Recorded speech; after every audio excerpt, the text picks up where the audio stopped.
Hey, where on earth are you right now?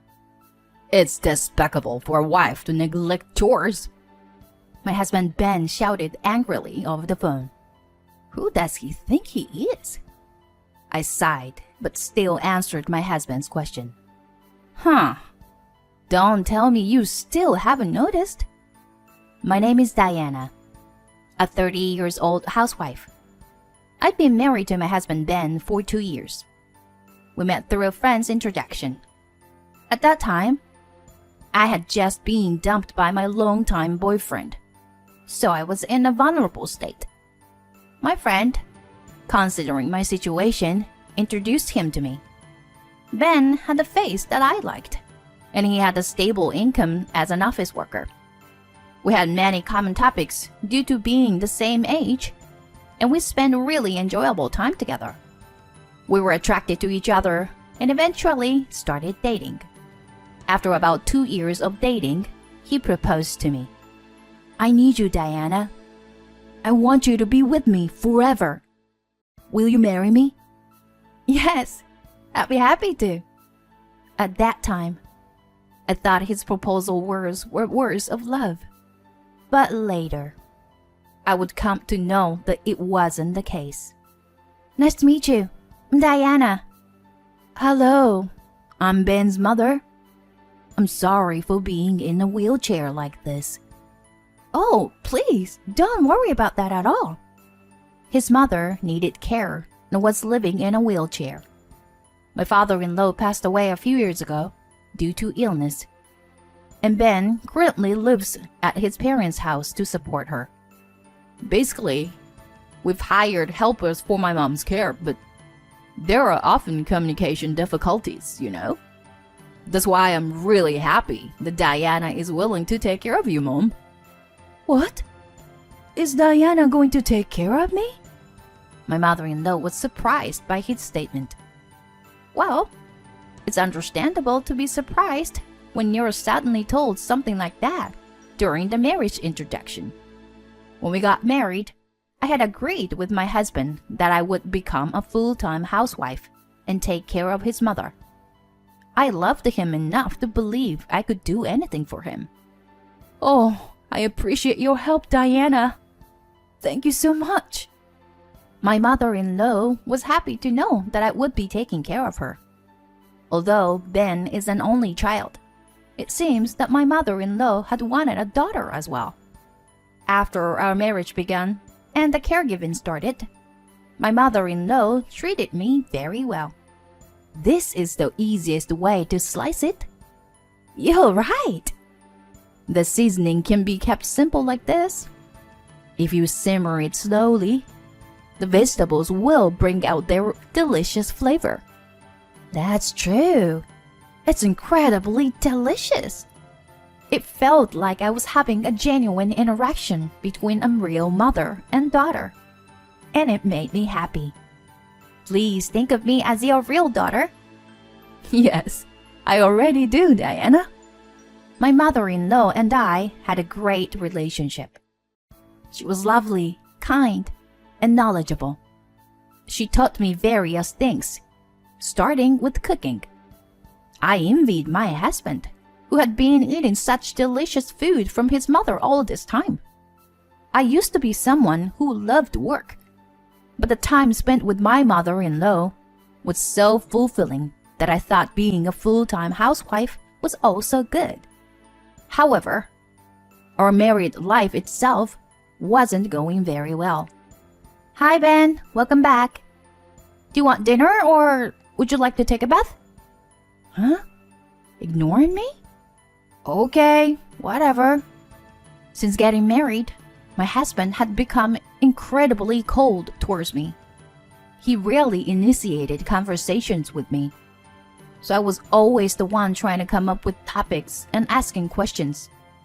In response, my husband would give 1 or 2 word answers, and then spend the rest of the time engrossed in his smartphone. I was perplexed by my husband's sudden change in attitude. During our dating phase, he used to try to make me happy and would initiate conversations on his own. But now, It seemed like even talking to me was bothersome for him. Even during meals, my husband remained quiet. So ultimately, I ended up talking with my mother-in-law. My mother-in-law also seemed to have some doubts about my husband's behavior. I'm sorry, dear. I thought he would be more talkative. No, it's okay. I think he's just busy with work right now. This should be the busy season, if I remember correctly. I see. He must be busy then. But if it continues like this for too long, I'll talk to him myself, okay? Thank you. I don't want to let go of someone like you, who is like a daughter to me. I'm glad you say that. Having my mother-in-law on my side was truly comforting. I had no idea why my husband had become distant, so I could only attribute it to his busy work schedule.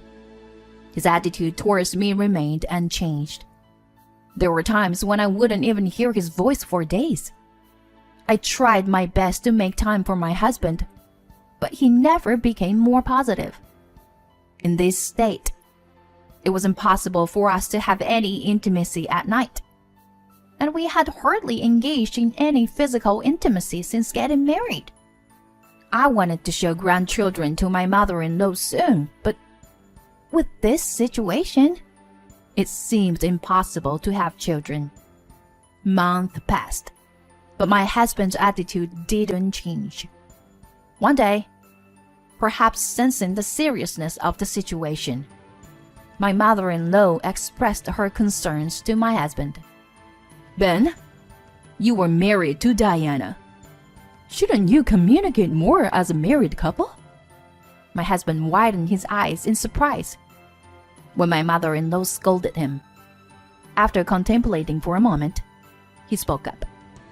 Is that so? I thought I was being natural. Diana, have you been feeling uneasy all this time?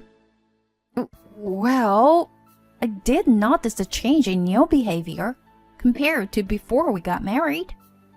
I answered honestly. My husband said I understand. What exactly did he understand? Does this mean he will start having proper conversations with me? Both my mother-in-law and I were left uncertain, and the conversation ended. The next morning. Okay, I'm off.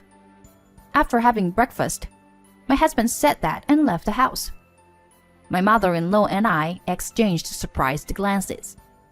Just the fact that my husband initiated a conversation after a long time made me happy. It seemed like he had heard my mother-in-law's words. When he came back from work that day, he greeted us with "I'm home" and actively participated in the conversation during dinner. My mother-in-law seemed relieved and happy, engaging in the conversation. Married life involves many ups and downs, and we have to accept various aspects of each other. There are many challenges, but I realized the importance of expressing my feelings honestly. From then on, my husband started having normal conversations with me. However, just as my relationship with my husband improved, my mother-in-law's health deteriorated. While she used to be active even in a wheelchair, she became bedridden. Diana, I am truly sorry. Taking care of an old and helpless person like me must be tough, right? What are you talking about? If it was that difficult, I would have run away by now. I'll take care of you, so please don't worry. Thank you. There were times when I had to leave her alone when going grocery shopping. During such times, I would become extremely worried if something happened to her or if she had a fall. And when my mother-in-law became bedridden, my husband's attitude changed once again. Ben, your mom seems a little unwell today. I see. She's okay for now after eating, but maybe it's better to take her to the hospital again. Yeah. My husband started giving vague responses, as if he was half listening to my words. And once again, our conversations became less frequent. I was genuinely struggling with all of this. Taking care of a bedridden mother-in-law was undeniably challenging. On top of that, being treated with the same cold attitude from my husband as before was too much to bear. I was mentally exhausted. In the midst of all this, my mother-in-law finally needed to be hospitalized. Her condition deteriorated rapidly, and I visited her every day. But I must admit, I felt a sense of relief that I was released from the caregiving responsibilities, despite feeling guilty about it. Thank you, Diana. You are the reason I was able to spend the past 6 months happily and contentedly. Please take care of Ben for me, okay? My mother-in-law said that and took her last breath. I was devastated to lose her. Even though my husband claimed he couldn't leave work, he didn't come to the hospital when his mother was in critical condition. Your mother passed away peacefully. I see. I'm sorry I couldn't come. But with you by her side, I'm sure my mom was happy. While my husband said that, from my mother-in-law's perspective, the person she wanted to see the most in her final moments was her own son, my husband. Soon after, my mother-in-law's funeral took place. But my husband, citing his busy schedule, left the funeral preparations to me. With a sense of distrust towards my husband, I prepared for the funeral. My husband did fulfill his duties as the chief mourner, and the funeral proceeded smoothly. However, our married life after that was miserable. My husband remained silent as ever, and he hardly had any conversation even when he was at home. Whenever I tried to talk to him, he would just give brief responses. I couldn't help but question if this could truly be called a marriage. As a housewife, my husband was the only person I had conversations with. I felt suffocated. That's why I decided to consult with him about something. Hey, now that your mother is gone, I have some time, so can I go back to work?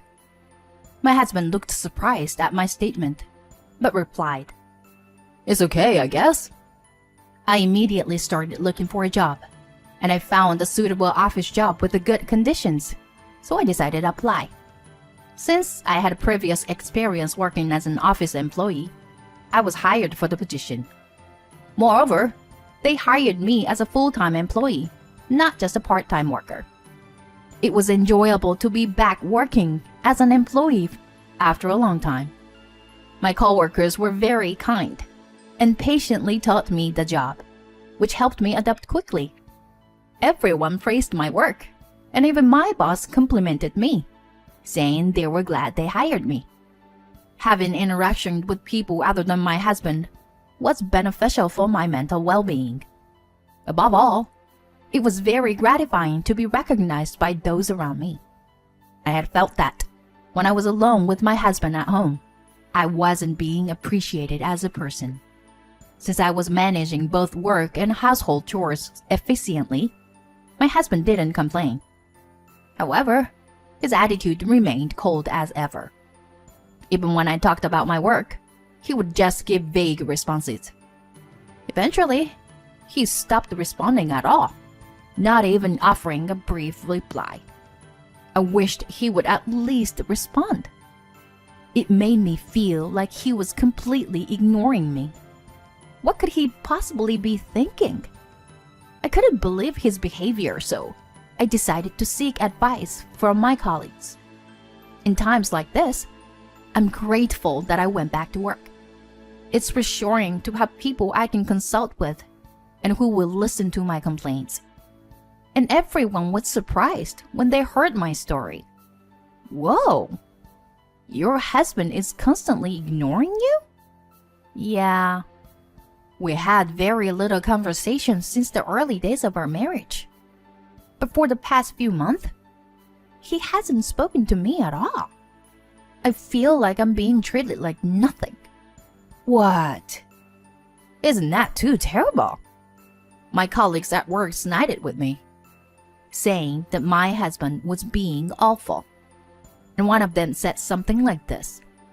This might be difficult to say, but is your husband having an affair? What? An affair? From what I've heard, Diana, you were not at fault. If that's the case, I think there must be something suspicious on your husband's side. When I heard that, I started suspecting my husband of having an affair for the first time. And once I started doubting, I became more and more suspicious. So I decided to hire a private investigator to investigate my husband. The investigation results come out in about 2 weeks. As expected, my husband was indeed having an affair. The other person involved was a colleague from his workplace, and according to the investigation, they had been in a long-term relationship. That meant he had been having an affair even during the difficult times when I was taking care of my mother-in-law. I was filled with anger. My husband must have only seen me as a convenient housekeeper. I couldn't continue our marriage in this state. I quickly packed my things and left the house. I stayed at a business hotel for the time being. The next day, I went to the local government office to file for divorce. Then, while my husband was absent, I left evidence photos of his affair on the living room table. This should make it clear that I'm serious about getting a divorce. He'll be in a panic when he sees the photos. Several days passed, but I didn't receive any contact from my husband. Well, if he doesn't contact me, it's fine by me. I absolutely intend to claim compensation for the affair, so I hope we can proceed with that. It was about a week after I left the house when I finally received a phone call from my husband. Hey, where the hell are you right now? It's despicable of you, as a wife, to neglect your household duties. My husband shouted angrily through the phone. Who the hell does he think he is? I responded to his question. What? Don't tell me you still haven't noticed? You and I are already finished. Haven't you seen the envelope on the table? Huh? The envelope? Oh, this? Look at it right now. Please. Why do I have to be ordered around by you like that? Just come back home right away and do your chores. I'm telling you. First, look inside the envelope, please. 'Cause it contains the evidence photos of your affair. What? My husband suddenly fell silent, and I heard rustling sounds, so he must be checking the contents of the envelope. What the hell is this? Why are there these kind of photos? I had them investigated by a PI. Well, I never imagined you were having an affair, but you did. Could it be that you were already involved with someone back when we got married? And that's why you were cold to me? No way! What are you saying? It seems like I hit the nail on the head. His voice was shaking. You married me with the intention of having me as a housekeeper, right? That's not true. Are you still trying to lie? I really cared for you when we were dating.